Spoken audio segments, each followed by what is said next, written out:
নমস্কাৰ ৰাষ্ট্ৰীয় চেতনাৰে উজ্জীৱিত ৰাষ্ট্ৰম 24লৈ আপোনালোক আটাইকে স্বাগতম জনাইছো। বিটিএডি নিৰ্বাচন হৈ গ'ল। তাত ইউপিপিএলৰ নেতৃত্বত ইউপিপিএল বিজেপি জিএছপিৰ চৰকাৰ গঠন কৰাৰ সিদ্ধান্ত হৈ গ'ল।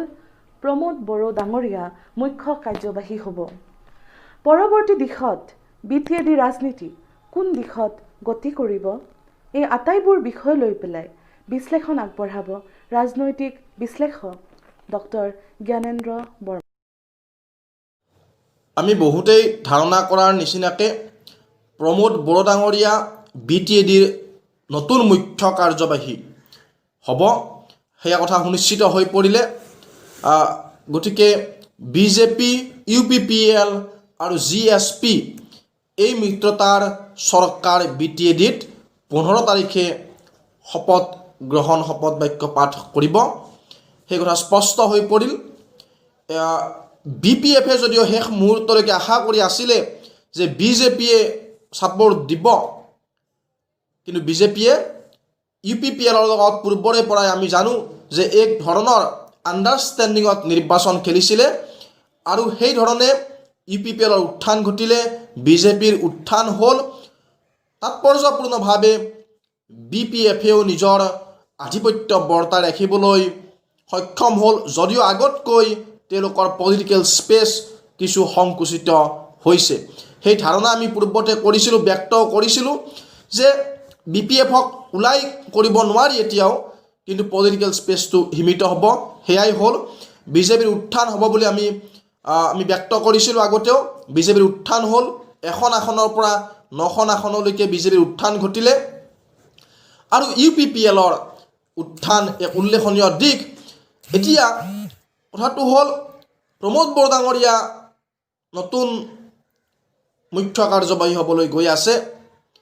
কেইবাটাও প্ৰশ্ন উদয় হ'ব যে বিপিএফ যে আজিও এক শক্তি 17খন আসন লাভ কৰি পেলাই বিজেপিয়ে বিপিএফক দূৰলৈ ঠেলিব নেকি? দূৰলৈ ঠেলাৰ বিনিময়ত যি ক্ষতি হ'ব, সেই ক্ষতি সম্পৰ্কে সেই ক্ষতি বিজেপিয়ে অকলে বা ইউপিপিএলৰ লগত লগ হৈ সেই ক্ষতি পূৰণ কৰিব পাৰিব নেকি? বিজেপিয়ে কংগ্ৰেছৰ শিবিৰলৈ বিপিএফক ঠেলিব নেকি? মোৰ দৃষ্টিত যিটো পৰিলক্ষিত হৈছে, মই ভাবোঁ বিজেপি নেতৃত্বই ইউপিপিএলৰ লগত লৈ আগবাঢ়িছে, কিন্তু বিপিএফকো কি ধৰণে একমোডেট কৰিব পাৰি তাৰ চিন্তা চৰ্চা কৰাটো ৰাজনৈতিকভাৱে এক পৰিপক্ক সিদ্ধান্ত হ'ব।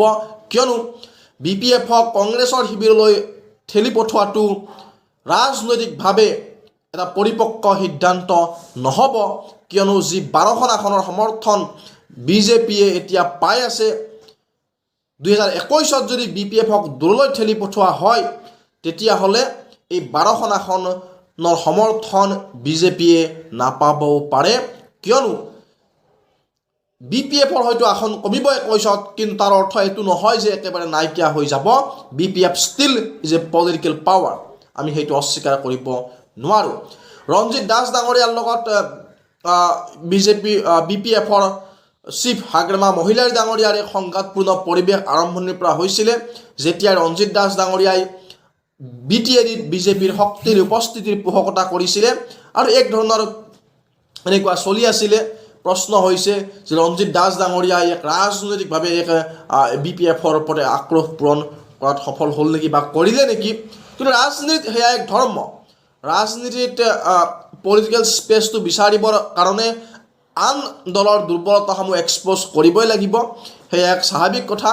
আৰু ৰঞ্জিত দাস ডাঙৰীয়াই আৰম্ভ কৰা সেই প্ৰক্ৰিয়া হিমন্ত বিশ্ব শৰ্মা ডাঙৰীয়াই ধুমুহাৰ গতিৰে নিৰ্বাচনী প্ৰচাৰ চলাই শক্তি সামৰ্থৰে তাত নিজৰ উত্থান ঘটাবলৈ সক্ষম হ'ল। বিজেপিয়ে বিটিএডিতে এক ভেটি স্থাপন কৰিবলৈ সক্ষম হ'ল।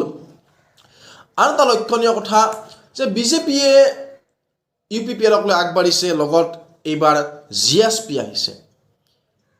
সেই কথাটো আমি পৰৱৰ্তী পৰ্যায়ত আলোচনা কৰিম যে নৱশৰণীয়া ডাঙৰীয়াৰ লগত বিজেপিৰ যিটো এলায়েন্স কিমান কম্পেটেবল।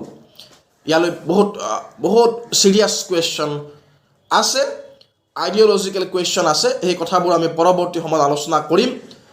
বিজেপিয়ে BPF আৰু UPPL লগত লৈ আগবঢ়াটো ৰাজনৈতিকভাৱে এক সঠিক সিদ্ধান্ত হ'ব যেন মোৰ লাগে, কিয়নো দুইটা শক্তিয়ে অনস্বীকাৰ্য শক্তি BTADত আৰু আঞ্চলিক সেই শক্তিক লগত লৈ আগবাঢ়ি ৰাষ্ট্ৰীয় আকাংক্ষা বা আঞ্চলিক আকাংক্ষাক ৰাষ্ট্ৰীয় পৰ্যায়ত উপস্থাপনৰ মাধ্যমেৰে আঞ্চলিক সুঁতিক ৰাষ্ট্ৰীয় সুঁতিৰ লগত লগ লগোৱাৰ যিটো প্ৰয়াস LK আদৱানীজীয়ে কৰিছিলে, মই ভাবোঁ বিজেপি সেই সুঁতিৰে সেই দৃষ্টিভংগীৰে আজিও বিজেপি পৰিচালিত, আজিও বিজেপি আগবাঢ়িব।